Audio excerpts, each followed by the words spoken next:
نحمده ونصلي على رسوله الكريم اما بعد فاعوذ بالله من الشيطان الرجيم بسم الله الرحمن الرحيم رب اشرح لي صدري ويسر لي امري واحلل عقدة من لساني يفقهوا قولي۔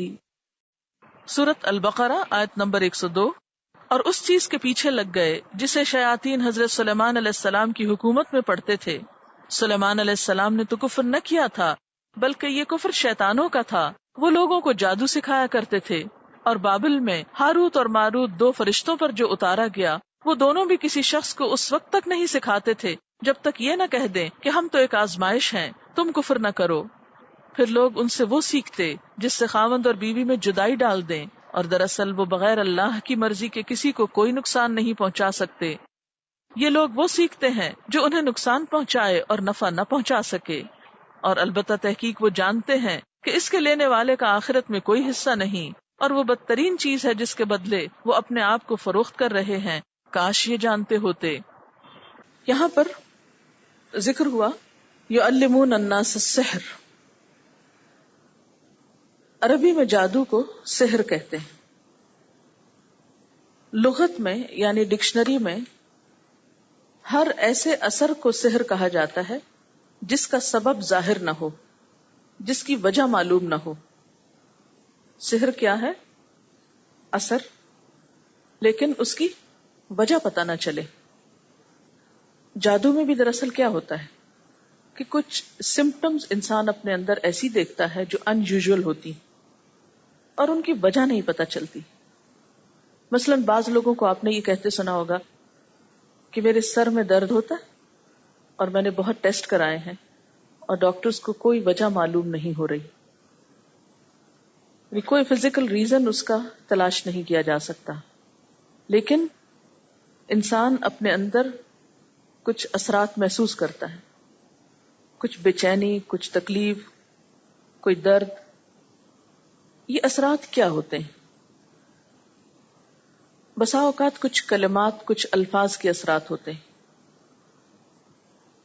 مثلا آپ دیکھیں کہ اگر کوئی شخص آپ کی تعریف کرے تو آپ پر اس کا کوئی اثر ہوتا ہے؟ تو تعریف کیا ہے دراصل؟ چند الفاظ ہی تو ہیں۔ اسی طرح اگر کوئی آپ پر تنقید کرے، کوئی اثر ہوتا ہے؟ کوئی آپ کو ڈانٹے، اثر ہوتا ہے؟ ہوتا نا؟ کوئی آپ کو گالی دے، اثر ہوتا ہے؟ تو گالی کیا ہے؟ ایک لفظ ہی تو ہے۔ الفاظ کے اثرات ہوتے ہیں۔ پھر آپ نے دیکھا ہوگا کہ ایک بات جو ایک دفعہ کہی جاتی ہے اس کا اثر کچھ اور ہوتا ہے، ایک بات جو بار بار کہی جائے اس کا اثر کچھ اور ہوتا ہے، اور کچھ الفاظ جن کو بسا اوقات سینکڑوں یا ہزاروں دفعہ پڑھا جاتا ہے، چلا کاٹا جاتا ہے، تو ان الفاظ کے پھر اثرات کچھ اور طرح ہوتے ہیں۔ سحر جو ہے اس میں بسا اوقات الفاظ کا سہارا لیا جاتا ہے، انہیں یا تو لکھا جاتا ہے یا پڑھا جاتا ہے ریپیٹڈلی۔ سحر جو ہوتا ہے وہ غیر محسوس اثرات کا نام ہوتا ہے نا؟ جس طرح مادی چیزیں ہوتی ہیں نا، مثلا مادی چیز سے مراد کیا ہے؟ یہ ایک بک ہے، تو اس کو اگر یہاں مارے تو کیا ہوتا ہے؟ فیلنگ آتی ہے نا، اثر ہوتا ہے۔ کیوں؟ اس لیے کہ یہ ہاتھ بھی مادی ہے، ہمارا جسم کیا ہے؟ مادی۔ اس کے اوپر جب کوئی مادی چیز آ کے ٹکراتی ہے تو درد ہوتی ہے ہاتھ کو، ٹھیک ہے نا؟ اسی طرح ہمارے جسم کے اندر روح ہے، تو جو روح ہے اس پر غیر مادی یا مانوی چیزیں اثر کرتی ہیں۔ مانوی چیزیں کیا ہیں؟ جیسے الفاظ یا آواز، لفظ جو ہوتا ہے، ورڈ، یہ مادی چیز تو نہیں ہے نا؟ مثلا میں کہوں بات، کہاں ہے؟ پکڑ کے لائیں بات کو۔ کلمہ، پکڑ سکتے ہیں کلمے کو؟ نہیں پکڑ سکتے نا؟ تو جو کلمہ ہے وہ غیر مادی چیز ہے، ٹھیک ہے، یا مانوی چیز ہے۔ اب یہ بھی اپنا ایک اثر رکھتا ہے، جیسے اچھی نیوز کا اثر ہوتا ہے، بری نیوز کا اثر ہوتا ہے نا؟ تو وہ بری نیوز کیا ہے؟ پکڑ سکتے ہیں آپ اس کو؟ تو اس کا اثر ہے نا، وہ کہاں ہوتا ہے؟ کس پہ؟ آپ کے دل پہ، آپ کی روح پہ. تو اس بات سے انکار نہیں کر سکتے آپ کہ مادی چیزوں کا اثر مادہ پہ ہوتا ہے اور روحانی چیزوں کا اثر روح پہ ہوتا ہے. تو جادو دراصل ایک ایسی چیز ہے جس کا اثر انسان کی روح پہ ہوتا ہے، خیالات پہ ہوتا ہے، نظر پہ ہوتا ہے. ٹھیک. اب آپ دیکھیے کہ یہ جو خیال پہ اثر ہوتا ہے انسان کے، یہ روح پہ اثر ہوتا ہے. تو یہ روح کس کے اندر رکھی ہوئی اللہ تعالیٰ نے؟ جسم کے اندر رکھی ہوئی نا. تو جب روح پہ اثر ہوگا تو اس کا اثر جسم پہ آئے گا نا. اور یہ وائس ورسا ہوتا ہے. کیسے؟ مثلاً کاپی آپ نے اپنے ہاتھ پہ اگر ماری تو لگائی جسم پہ، لیکن اثر روح پہ گیا نا. اسی طرح جب کوئی چیز روح پہ پڑتی ہے تو اس کا اثر جسم پر بھی آتا ہے. بعض ایسے اثرات کے ذریعے انسان کی روح کو اس حد تک مفلوج کر دیا جاتا ہے کہ انسان پھر سروائیو نہیں کر سکتا.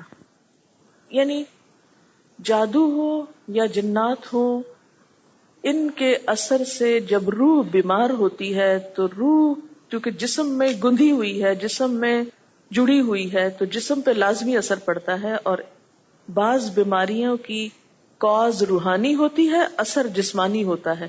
جیسے بتایا تھا نا، درد ہو رہی ہے، سمجھ نہیں آ رہی، سارے ٹیسٹ کلیئر ہیں، کچھ نہیں ہے جسم میں، لیکن پھر بھی بیمار ہے. تو وہ کیا چیز ہے؟ وہ روح ہے. ٹھیک ہے. تو جب جسم پہ کچھ زد پڑتی ہے تو اس کا اثر روح پہ جاتا ہے، روح پہ پڑتی ہے تو اس کا اثر جسم پہ جاتا ہے، کیونکہ دونوں جڑے ہوئے ہیں ساتھ ساتھ. نبی صلی اللہ علیہ وسلم نے فرمایا ہے، ان من البیان لسحر. بعض بیان، بعض کلمات، بعض الفاظ، بعض سپیچ جادو کا اثر رکھتی.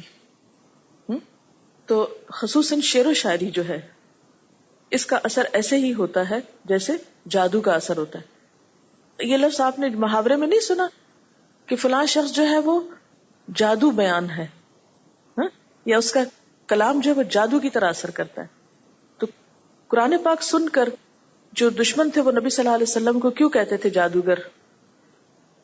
اثر ہوتا تھا نا دلوں پر. اسی طرح جادو میں بسا اوقات جنات اور شیاطین سے مدد لی جاتی، ان کے ذریعے اثرات ڈالے جاتے ہیں. مسلمان ہونے کی حیثیت سے ہم سب جانتے ہیں کہ اس کائنات میں فرشتوں کے علاوہ، انسانوں کے علاوہ، جانوروں کے علاوہ ایک اور مخلوق بھی ہے جس کو جن کہا جاتا ہے.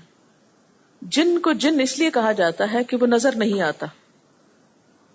فیٹس کے لیے بھی لفظ جنین استعمال ہوتا ہے کیونکہ وہ بھی نظر نہیں آتا، باہر سے چھپا ہوا ہوتا ہے 3 پردوں میں. اسی طرح بسا اوقات قوت خیال کے ساتھ بھی اثر ڈالا جاتا ہے. مثلا میسمرزم جسے آپ کہتے ہیں، یا ہپنوٹائز کرنا، یا برین واش کرنا، یعنی آپ کو ایک بات کا بار بار احساس دلایا جاتا ہے. اسی طرح خیالات کے ذریعے، یعنی کسی بھی شخص کے بارے میں آپ امیجن کریں، آپ اس کے بارے میں سوچیں اور اپنی پوری توجہ اس پہ فوکس کر دیں، تو کیا ہوگا کہ وہ شخص آپ کے بارے میں سوچنا شروع کر دے گا. یا یہ کہ اس کے دل میں آپ کا خیال آنے لگے گا. محبت کو بھی جادو سے تشبیہ دی جاتی ہے نا. تو اس میں بھی کیا ہوتا ہے بنیادی طور پر، ایک شخص دوسرے کے بارے میں سوچتا ہے اور وہ سوچ اتنی فوکسڈ ہوتی ہے کہ دوسرے کو بھی اس کا خیال آنے لگتا ہے، وہ بھی دوسرے کے بارے میں سوچنے لگتا ہے جو اس کے بارے میں سوچ رہا ہوتا ہے.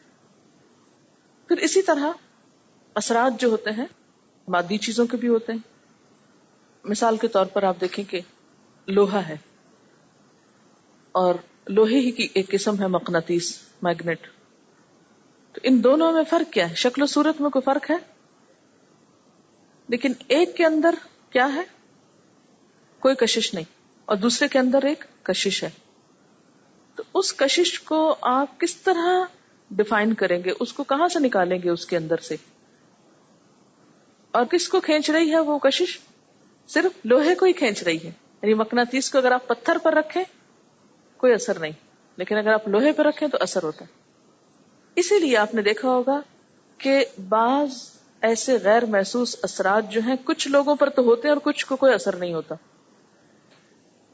جیسے میگنیٹ لوہے پر تو اثر انداز ہوتا ہے، لیکن پتھر پر نہیں ہوتا.